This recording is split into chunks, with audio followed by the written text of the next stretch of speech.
ये बताएं, आप लोगों का पीछा तो नहीं किया किसी ने? हमने आपकी पुकार सुनी और ऐसे आए कि साय को भी पता नहीं चलने दिया बहादुर साहब। न कोई निशान छोड़ा, न किसी ने देखा।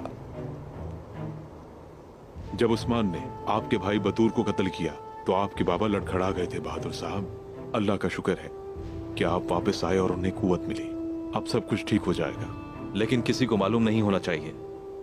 उस्मान और उसके साथी यही सोचेंगे कि मैं और मेरे बाबा अभी तक बिल्कुल अलग हैं। उन्हें शक ना हो बस। हमें आपके अंदर इंतकाम की आग नजर आती है और ये हमारे लिए बायसे फख्र है। आप हमें हुक्म करें, हम कार्रवाई करते हैं।